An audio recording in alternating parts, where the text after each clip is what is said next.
ravie d'être avec vous aujourd'hui. Je voudrais d'abord remercier le Collège de France ainsi que Céline Boisserie-Lacroix pour cette invitation, ainsi que Caroline Delétoile. Je m'appelle donc Nadia Lichtig, je suis artiste-chercheur, professeur au MOCO ESBA, qui est à la fois une école supérieure d'art et un centre d'art à Montpellier. Et je suis également doctorante à Aix-Marseille Université. Voilà. Donc, je voudrais vous parler aujourd'hui de mon rapport à la physique quantique et je passe pour cela, donc, entre autres, par la thèse que je soutiens dans quelques mois, donc en décembre 2025, qui s'intitule Grammaire fantôme et qui interroge les équivalences entre le geste pictoral et geste vocal et sonore et qui propose de redéfinir le geste pictoral comme une pratique d'esthétique furtive en s'appuyant notamment sur le concept du réalisme agentiel développé par la physicienne quantique et philosophe américaine Karen Barad. Donc Karen Barad, elle a développé cette notion, le réalisme agentiel, euh, où elle conçoit la réalité comme un processus dynamique d'interaction, où le monde et les entités qui le composent ne se définissent qu'à travers leurs relations mutuelles. Donc, ce concept met l'accent sur l'agentivité de tous les éléments, humains ou non humains, car il participe activement à la production du réel, qu'elle aborde comme un processus constant d'évolution plutôt que d'un ensemble d'objets. Donc voilà, cette relation précède donc le terme et ça renverse le dualisme sujet-objet et conduit à une conception relationnelle et performative du réel. C'est ça qui m'intéresse personnellement pour euh, aborder l'art de la façon comme je l'entends. Alors, cette notion me permet notamment de penser la création comme non pas comme une production d'objets, mais comme un phénomène d'interférence, de transformation, de traduction, de coapparition, donc comme un champ d'émergence. Alors, je vous parle aujourd'hui du Stuart Blossom Quantum Matter Institute, dont on a déjà entendu parler tout à l'heure par Caroline. Et donc, je suis à British Columbia University à l'instant, à Vancouver, où je fais de la recherche grâce à l'Institut français. Et ce programme a été co-initié par Arsentia et la Morris and Helen Belkin Gallery, qui est aussi sur le même campus, et où j'ai déjà eu l'occasion d'exposer en 2021 avec l'exposition Drift, Art and Dark Matter, organisée par le commissaire Xani Kerr. Donc, cette exposition elle donnait suite à une résidence de long cours de 3 ans où, grâce à Queen's University, le Agnes Atherton Art Center, aussi the Arthur MacDonald Canadian Astroparticle Physics Research Institute et le Snow Lab, un des principaux laboratoires souterrains de physique de particules au monde, situé à 2 kilomètres sous la surface terrestre à Sudbury, au Canada. Alors, dans cette perspective, voilà, voilà, je voulais créer, enfin, je voulais poser l'hypothèse suivante, que l'acte création n'advient pas lorsque l'artiste agit seul à l'atelier, mais plutôt au moment de la préparation, donc pas ce qui serait donc ce travail qu'on fait à l'atelier, donc c'est un sens donc un travail de préparation, de répétition. Mais il agit, enfin, l'acte créateur arrive donc au moment de la diffusion, de la rencontre, et que cet acte créateur soit pictural, sonore, performatif ou encore scientifique.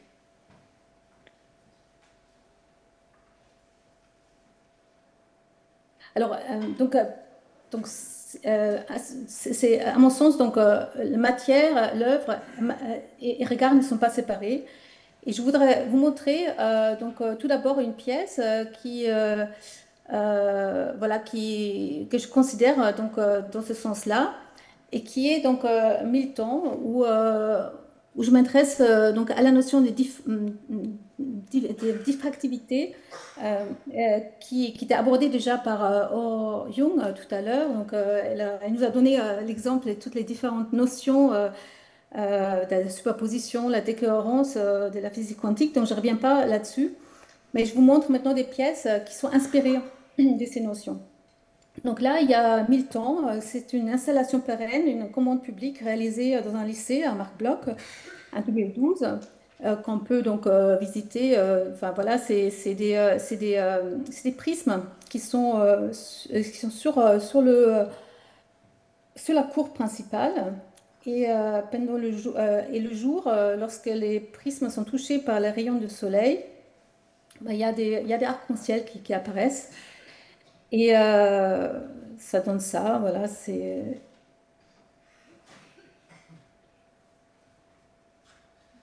Et puis la nuit, il y a une station météo qui mesure la vitesse du vent. Et cette, voilà, cette station météo envoie des signaux qui sont transposés en signaux lumineux qui créent voilà, des vents lumineux, si on peut dire ça. Voilà, ça fait quelque chose comme ça. Vous le voyez ou pas? Ah, ok, bon.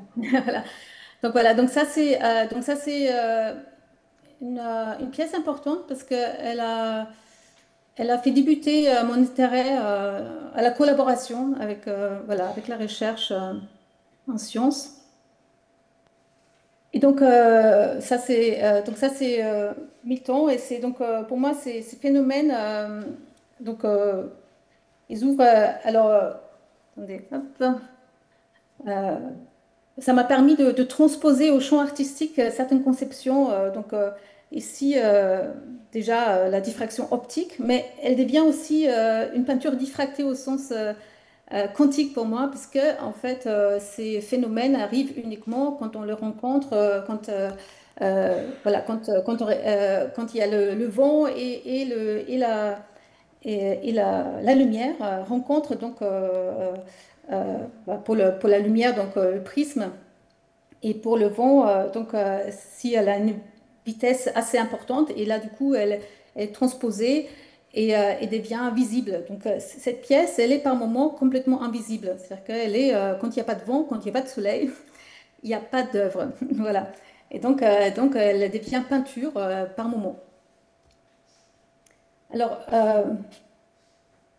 une autre pièce dont j'aimerais vous parler, c'est Blank Spots. Et donc ça, c'est la pièce que j'ai développée avec la résidence Drift Art and Dark Matter. Et c'était d'abord une performance, dont je vous montre d'abord la vidéo.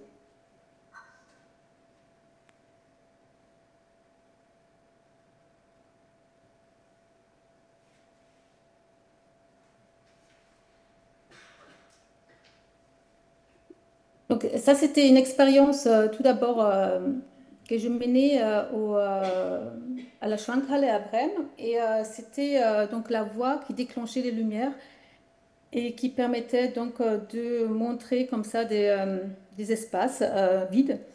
Et donc c'était donc ma voix qui faisait ça. Donc c'était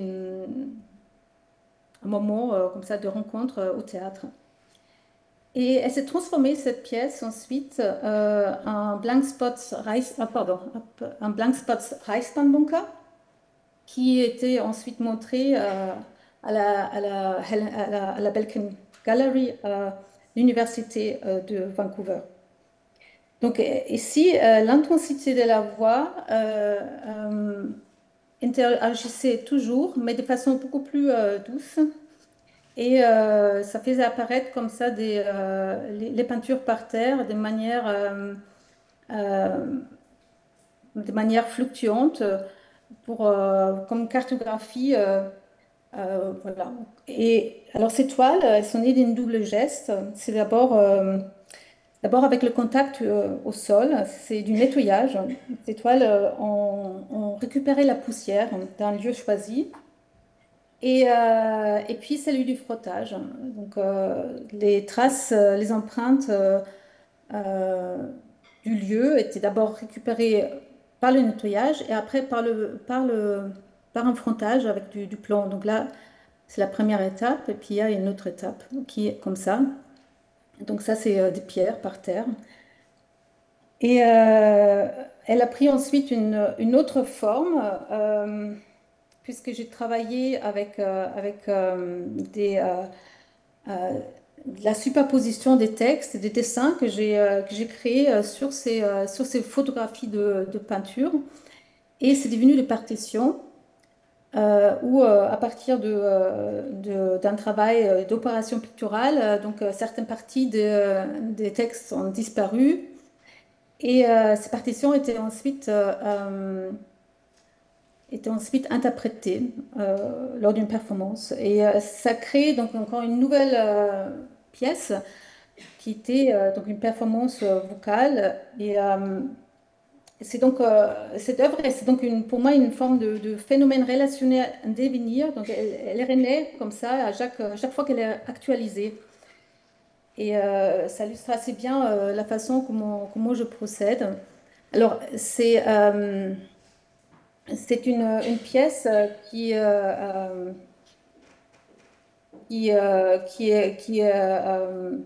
que j'appelle une peinture intriquée par ce fait-là, parce que c'est un phénomène qui m'intéresse particulièrement en physique quantique. Donc, je ne sais pas ce que Orion l'a abordé tout à l'heure, mais il désigne la corrélation non locale entre deux particules au système, dont l'état demeure lié, et que la mesure de l'un détermine instantanément l'état de l'autre, quelle que soit la distance qui les sépare, et que Einstein appelait une action fantomatique à distance, et qui bouleverse notre conception classique des causalités et d'identité, et qui montre que les entités n'ont pas d'existence indépendante, mais qu'elles co-émergent au sein d'un champ dynamique.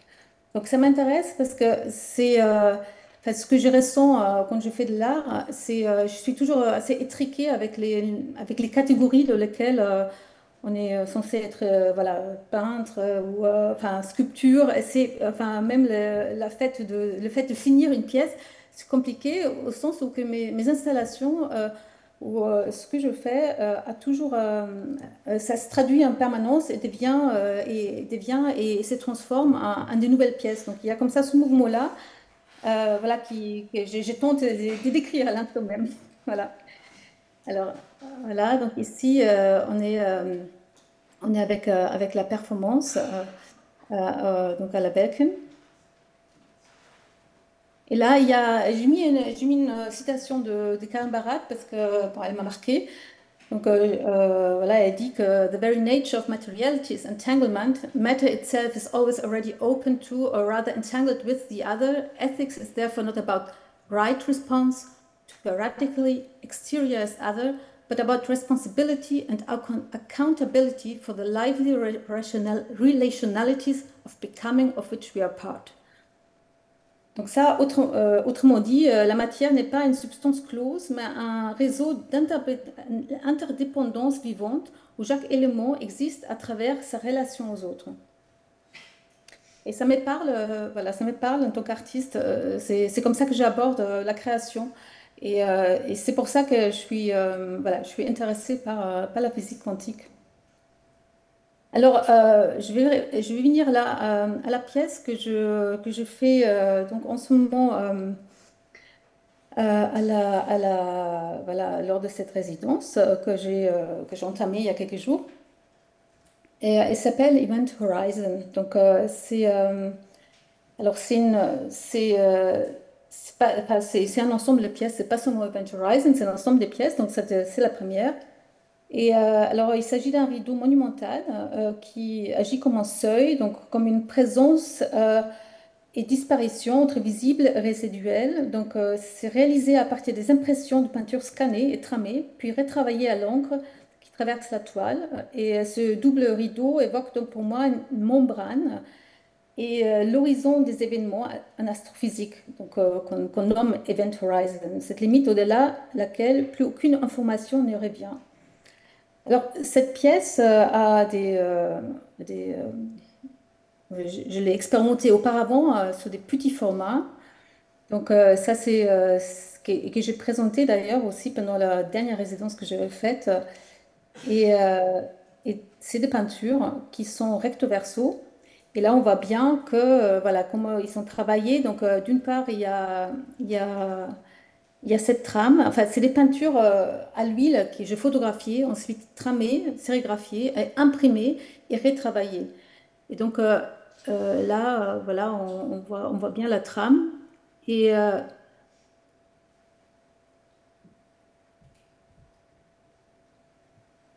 c'est des petits points et, qui me font penser à un microscope qu'il y a en ce moment là, à Quantum Studio. Ils ont un microscope qui fait des photos sans lumière. C'est-à-dire que c'est une petite aiguille qui tâtonne les atomes, enfin, une surface pour photographier, entre guillemets, les atomes.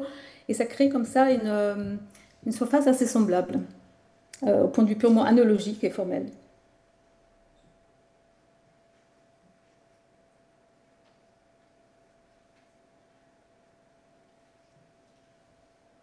Donc ça, c'était voilà, la première monture de cette pièce que je suis en train de faire.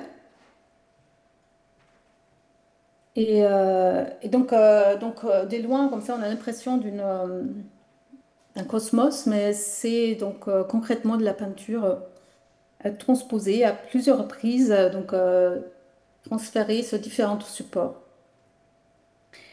Et cette pièce, alors, elle est accompagnée d'une autre pièce qui sera posée en fait devant, en tant que un tas de photocopies qu'on peut prendre et qui se construit de jour en jour. Et là, alors, je l'appelle de façon provisoire molecular listening, et c'est de la transcription des, de mots entendus. Et ces mots entendus, ils viennent d'une autre pièce que je suis en train de faire et qui s'appelle Grammaire fantôme. Alors, Grammaire fantôme, qu'est-ce que c'est? Alors, c'est une émission radio que je fais de façon hebdomadaire, que j'aborde comme une peinture. C'est pour moi une radio-peinture. C'est une émission de 30 minutes euh, où qui s'est fait au gré de ma rencontre. En réalité, je prévois pas trop quoi que ce soit. C'est-à-dire que enfin, j'ai toujours l'occasion de rencontrer quelqu'un de le champ de l'art ou de la science, ou voilà, ça peut être très large. C'est-à-dire que toute personne qui a envie de partager un moment de questionnement ou d'intuition autour de l'acte de création, qui est vraiment pensé au sens large. Ça peut être aussi des personnes qui, voilà, qui se définissent pas forcément eux-mêmes artistes. Mais ça peut être aussi dans le champ de la musique. Et voilà, donc là, j'ai eu l'occasion, par exemple, aussi de rencontrer des violonistes. Euh, et voilà, donc ce médium radiophonique, il prend donc une place assez importante de ma vie.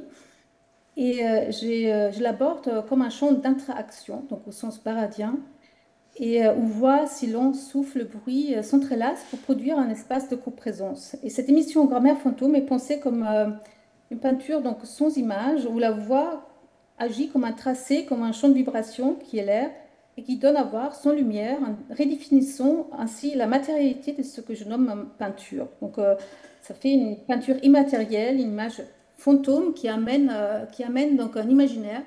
D'ailleurs, en vous écoutant tout à l'heure, comme ça, depuis Vancouver, et sans les images, parce que moi je suis donc ce colloque sans voir ce que vous projetez. Ah, c'était d'ailleurs à peu près ça, c'est-à-dire que c'est assez intéressant comment l'imaginaire, ce qu'appelle Castoriadis, l'imaginaire non institué, elle se mettait en place parce que dont vous parliez donc beaucoup de choses que vous montriez et donc il y a tout un, voilà, il y a plein d'images comme ça qui me sont venues et qui sont sans doute très différentes de ce que vous avez montré. Et donc, c'est cette émission radio, donc pour moi, une sorte des portraits décohérents au sens quantique du terme, c'est-à-dire des non figées, mouvantes. À chaque écoute, ça se redéploie.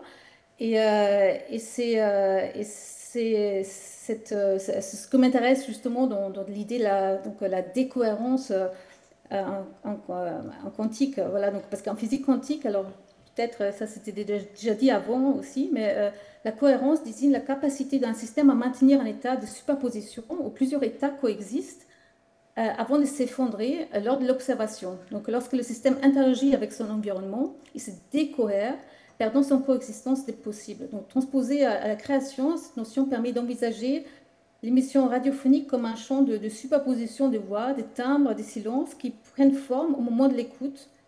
Et donc c'est dans ce sens que c'est une, voilà, voilà, j'arrive à gérer comme ça pour moi, ça fait en tout cas, ça me ouvre un moyen de penser la production artistique autrement que par les catégories de l'histoire de l'art pour moi, qui sont pas opérants. Et donc, voilà, donc ça, c'est ce que je suis en train de faire. Et puis, donc, ces entretiens que je vais faire aussi voilà, sur place ici, ils vont être aussi diffusés à à la radio locale, qui est donc celle euh, SITR sur British University, British Columbia University, là où je suis à l'instant. Et je vais revenir alors là, je vais revenir juste à la partition. Donc là, c'était vous expliquer un peu comment j'aborde en fait le son, parce que je suis quelqu'un qui travaille beaucoup avec le son. Et pourtant, je me dis peintre. Voilà, donc comment je gère ça? Bah, c'est justement au travers de la physique quantique que ça me permet de mieux stabiliser mes intuitions, voilà, qui sont donc, voilà, que l'acte finalement euh, euh, vocal et peut être, quand il est enregistré, peut être, enfin, voilà, et de la même matérialité finalement qu'une peinture. Donc, devant ces rideaux, il y aura donc ces partitions et ces partitions. Alors, pourquoi j'appelle ces textes que je suis en train d'écrire partitions? Parce que je vais les aborder avec. Alors, je ne vais pas vous donner d'image parce que je suis en train de le faire. Mais en fait, je les aborde à partir des notions justement issues donc, de la physique quantique. C'est donc là les dessins préparatoires que j'ai faits pour les aborder, pour en faire une composition. Et donc ça va devenir aussi une pièce musicale. Donc Molecular Listening, ça sera une pièce musicale à la base de ces textes que je fais à l'instant.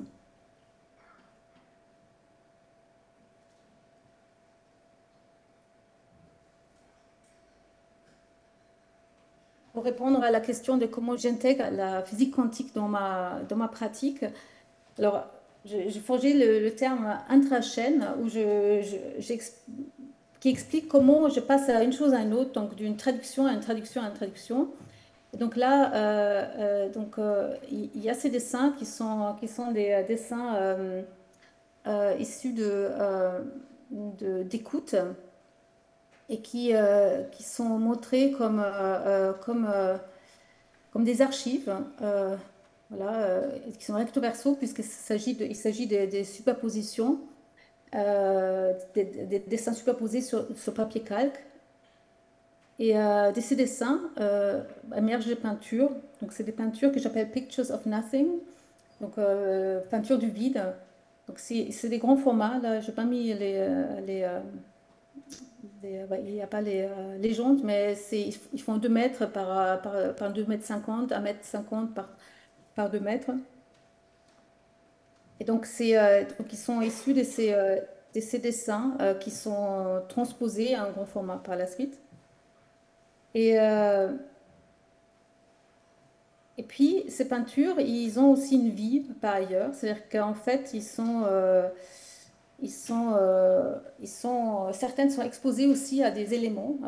Donc là, on revient aux éléments que je fais intervenir dans ma pratique. Donc là, ils sont exposés au vent et à la, voilà, à la pluie. Et certaines sont détériorées comme ça, enfin, ils sont abîmés. Et j'en fais autre chose par la suite. Alors, j'en fais, ils deviennent sculptures dansées. Et je vais vous montrer pour cela, pour finir, une vidéo.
En fait, c'est important pour moi de montrer ici que enfin, c'est la création, pour moi, c'est pas une production stable, mais un processus de transformation continue où chaque transposition d'un médium à un autre, d'un état à un autre, d'une langue à une autre, ouvre une nouvelle configuration de sens.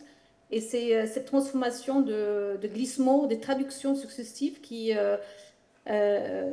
s'opère dans ma pratique, qui ouvre un questionnement entre le lien entre l'origine d'un projet et qui en résulte. Et ce lien devient tenu et cette transposition ouvre un nouvel espace latéral qui se construit en marche du processus de réflexion par analogie, rapprochement, flottement. Et en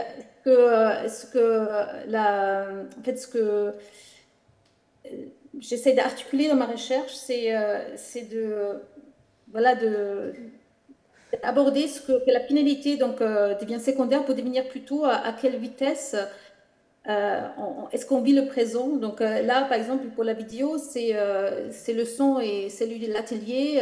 Vous avez compris que la performance, c'était aussi très, très simple comme approche. Hein. Donc, Donc, c'est des questionnements ontologiques en fait qui m'intéressent, de comment, à force de déplacement, vider, on va dire la langue, un système de pensée, et comment ce vide, à son tour, finit par faire langue. Donc, je finis là-dessus et je remercie pour l'attention. Merci beaucoup. Merci.